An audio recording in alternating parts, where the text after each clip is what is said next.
5 histórias reais que inspiraram filmes de terror. História número 1. A tortura de Sylvia Likens. Inspirou o filme Um Crime Americano. Em 1965, um casal que trabalhava em um parque de diversões itinerante deixou suas duas filhas adolescentes, Sylvia Likens e Jamie Likens, sob os cuidados de Gertrude Baniszewski, uma conhecida cujos filhos frequentavam a mesma escola que as irmãs Likens. As meninas ficariam sob os cuidados de Gertrude por algum tempo e a mulher foi paga durante o período.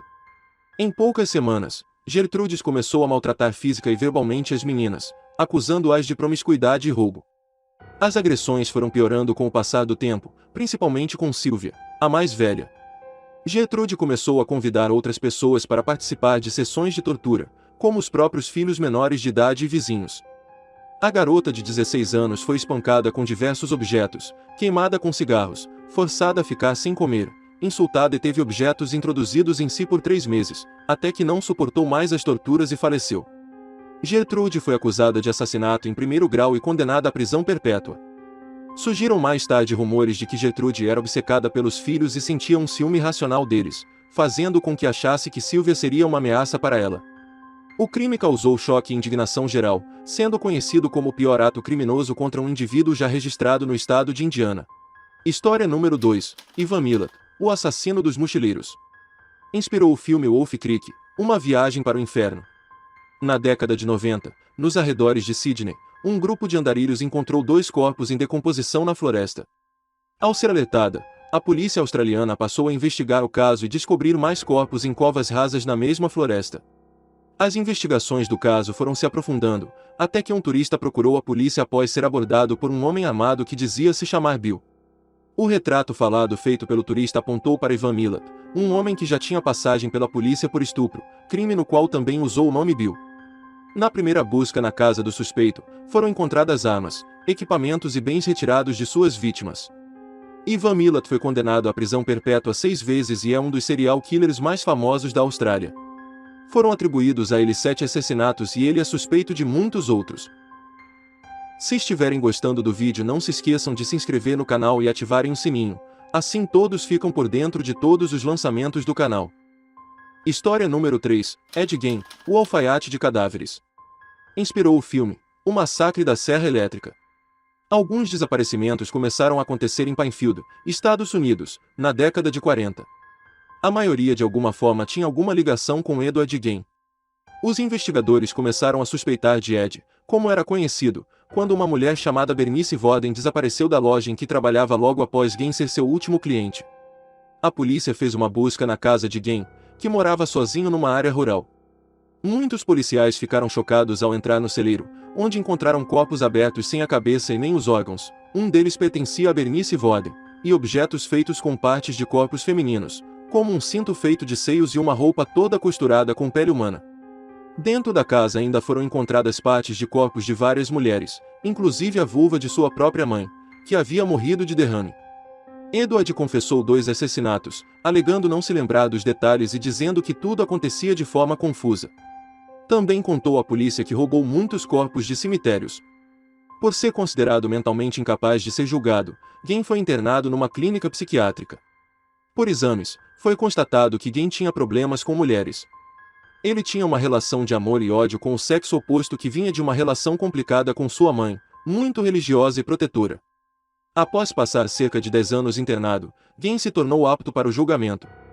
Porém, como entendeu-se que ele cometeu os crimes enquanto ainda estava doente, foi sentenciado a passar o resto da vida na clínica psiquiátrica. Ele morreu de câncer de pulmão em 26 de julho de 1984. História número 4. O Exorcismo de Anneliese Michael. Inspirou o filme O Exorcismo de Emily Rose. Anneliese Michael era uma garota alemã de família muito religiosa.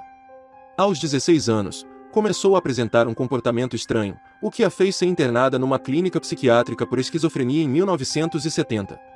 Passou um ano internada, mesmo depois de ser liberada da clínica, ainda alegava ouvir vozes e ter visões estranhas.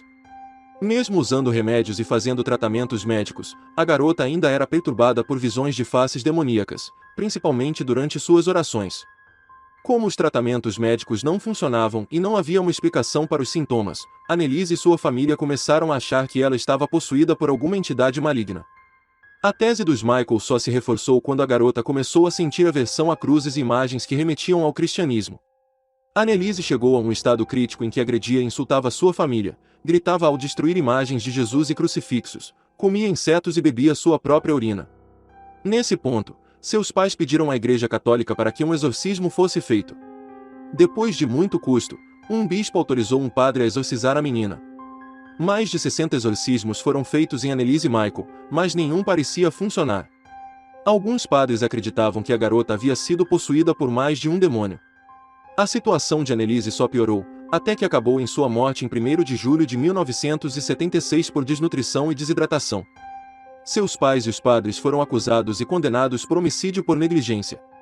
Muitos defendem que Annelise não estava possuída, ela teria um quadro de esquizofrenia que não foi propriamente tratado. História número 5. A assombração da família Snedeker.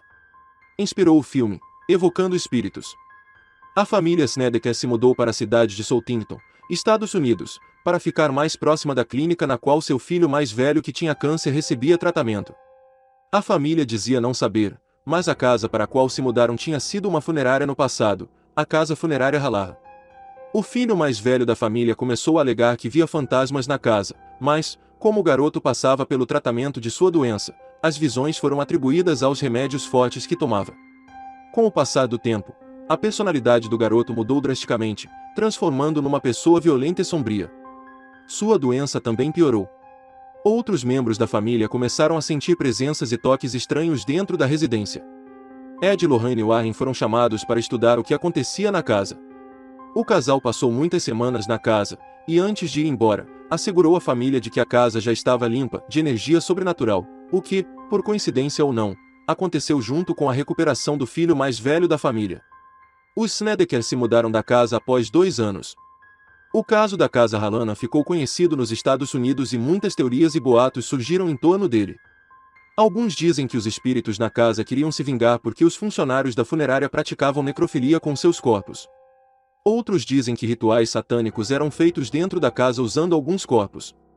Vale dizer que muita gente não dá crédito nenhum a esse caso.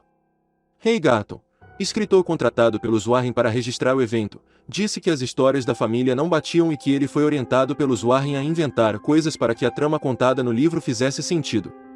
Os Snedeker, assim como os Lutos de Amityville, fizeram muito dinheiro contando e vendendo sua história para livros, programas de TV e filmes. Não esqueça de se inscrever, curtir e ativar o sininho para ficar sempre por dentro dos lançamentos do canal. Muito obrigado e até o próximo vídeo.